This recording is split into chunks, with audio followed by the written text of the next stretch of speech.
speak.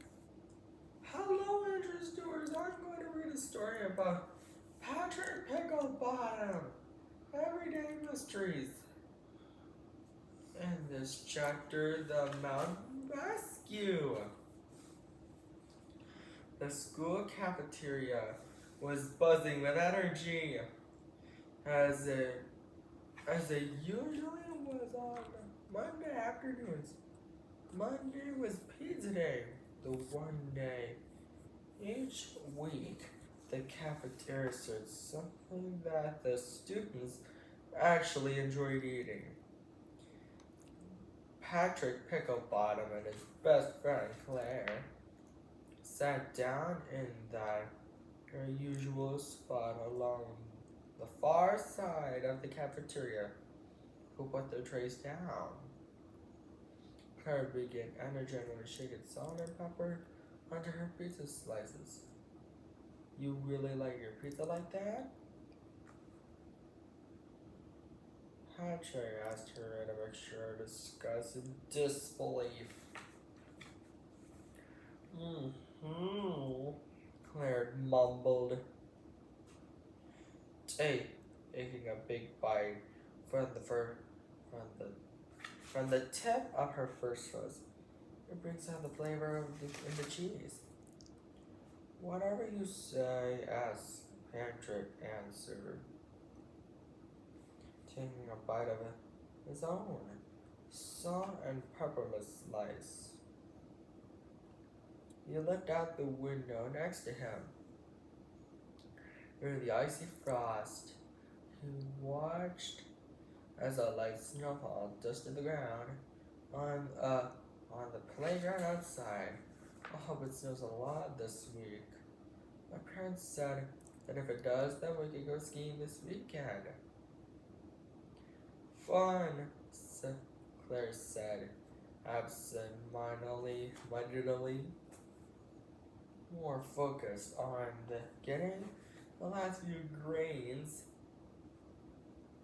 of pepper out of the now empty pepper shaker.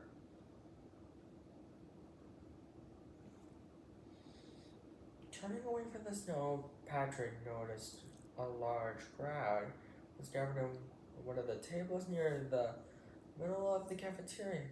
He nudged Claire, who was too focused on her food to notice much of anything else around her. What do you think is going on over here? Claire looked up with mild interest. No idea, she answered, wiping tomato sauce off from her chin. Maybe it's the movie star. Maybe it's some movie star that heard about how good the pizza is. I'm thinking it's not.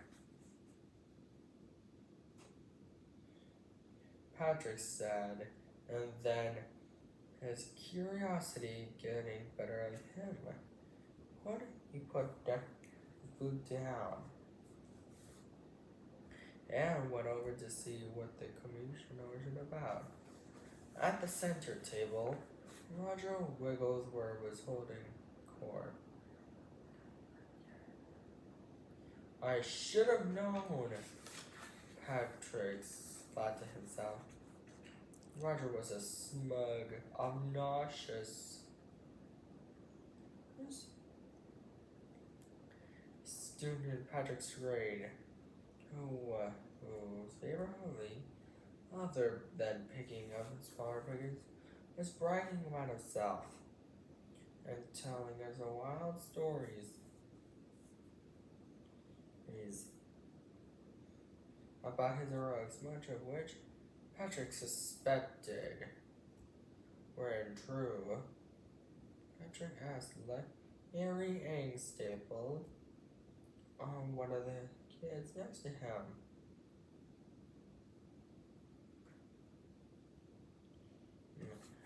What was going on? Roger just started telling us about what he did over the weekend. Larry said in a hushed voice. He said his brother almost went over the waterfalls was in Bell Butter Mountains, but Roger was able to rescue him. Oh, brother!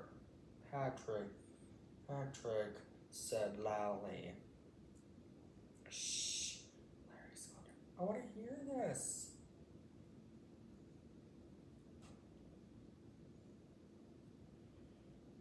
Patrick mumbled sorry and turned to listen to Roger's story.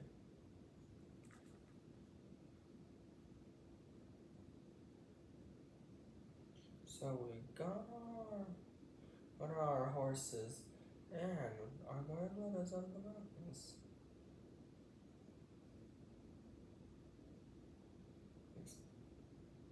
Everything was going fine.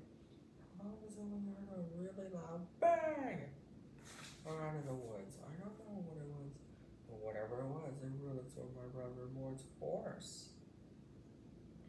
Because it really heard out of the time noise and galloped into the forest.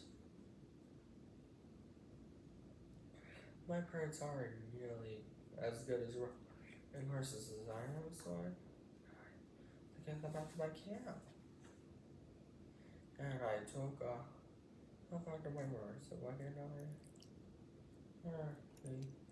Who's Silverback? Patrick asked. Clearly not wanting to be interrupted. Silverback was the name of the horse I was riding. I told everyone that when I started this my story. If I can't keep what you know, you can always go back to have a peppery pizza with your girl right over there. The other kids laughed.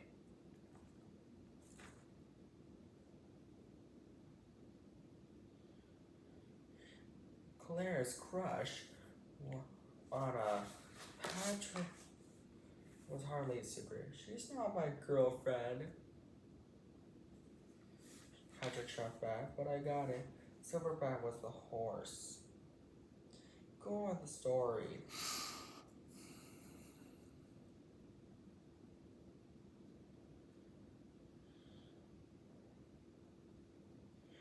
Roger turned back to the ground. Anyway, Silverback and I rode for hours, but couldn't find my brother anywhere. And as it got darker, I knew I needed to head back to camp. I was trying to hit the woods for overnight. But I just had to rescue my little brother. So I kept on riding on, calling out his name, but nothing. Once the sun went down, it was too dark to see very far. We had to stop for the night and sleep in the wood. Seriously, I was pretty scared. The temperature dropped low and thought I for sure that I would freeze to death. Larry unable to stop himself. Larry asked breathlessly, "That's crazy! Did you freeze to death?" He asked. Roger blinked and looked at Larry with squinted eyes. "Hey, genius, I'm sitting here, aren't I? Does it look like I'm freezing to death?" The rest of the kids laughed. And Arrow went down. "Oh yeah, good point," he said bashfully. His cheeks were turning 3 shades of red.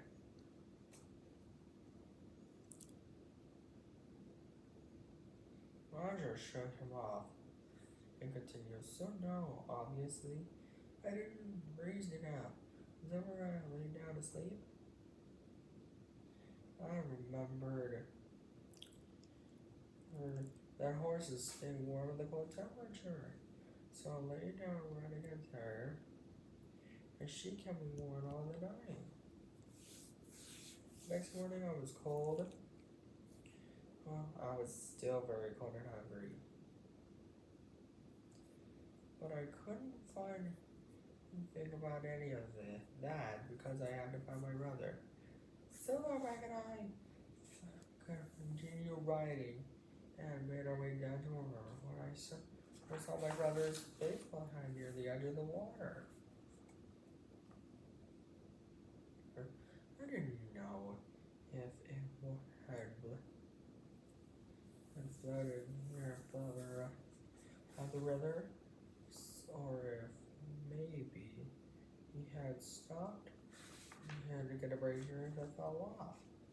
And I saw hoof prints in the frost. That must have been from his horse leading on the street, so we followed those. A roughly few hours, calling his name the whole time.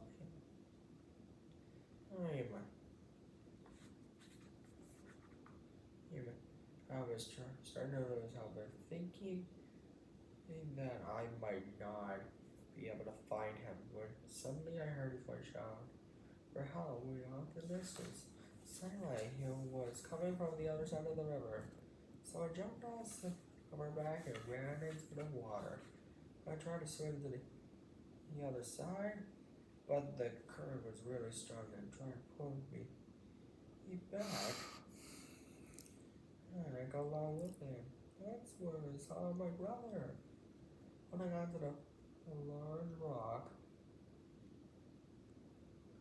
look, at the edge of a waterfall, it looks like I had just gotten there just in time. I didn't know how I was going to rescue him.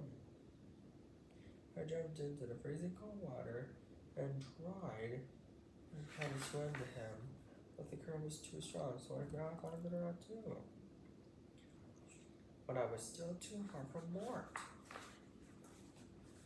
I looked around for a way to reach him, but the water was crashing out of my ears really hard, and I was having trouble breathing. I was afraid that he might fall over the water on myself, but then I saw a really big tree branch which come flying through the rapids toward me, and I headed for the waterfall. I reached down and caught it just in time. Holding onto the rock with one hand, I was able to stretch out far enough for the tree branch to reach more.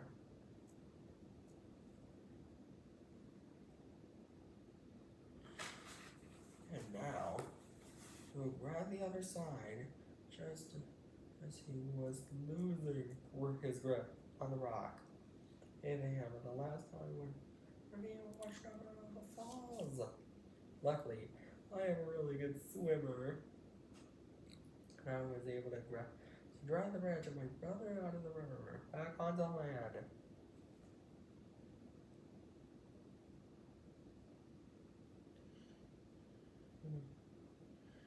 And I was out of breath, soaking wet and freezing. We got back on our horses and made it back to camp just before nightfall. Of course, my parents kept calling me a hero. Well, I don't think I myself as a hero. I just did what I needed to do.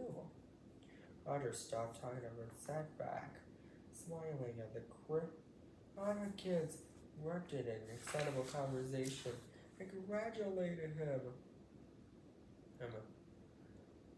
As his recent heroics, Patrick spoke over the crowd. Hey Roger, I have a question for you. Oh yeah, what's that? You want to know how you could be as awesome as me? Well, let me fill you in. You can. Roger answered to the laughter of someone else. No, Patrick said calmly. I just wanted to know. Well, you really know the weekend, but none of the story actually happened. How did Patrick know? Let's move on to the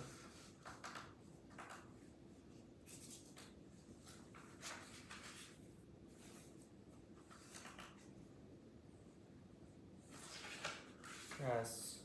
How did Patrick know, Drew? Roger said that when nightfall came, the temperature dropped, and he was afraid he might freeze to death.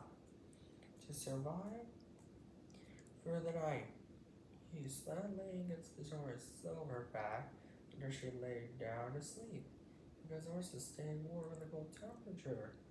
Roger was right about horses staying calm.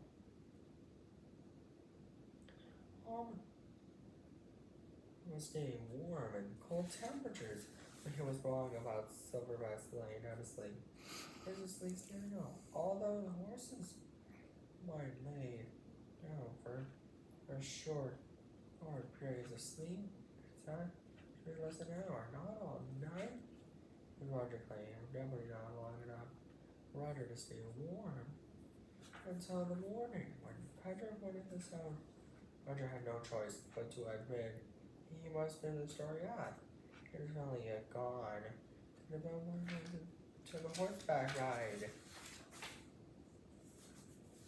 But he may have slightly exaggerated the resident story, but Liam and he had never seen him. Had to rescue his brother-in-law. He never gets annoyed at having waste half of his lunch period.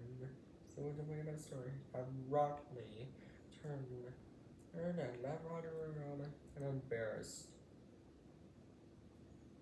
And fuming at Patrick running out his line. Unfortunately, it didn't work out too well for Patrick either. Went back to his own lunch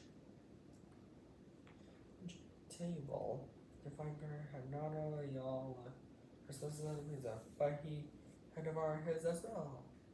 Sorry, she said through a rolling breath. I didn't think you still wanted it.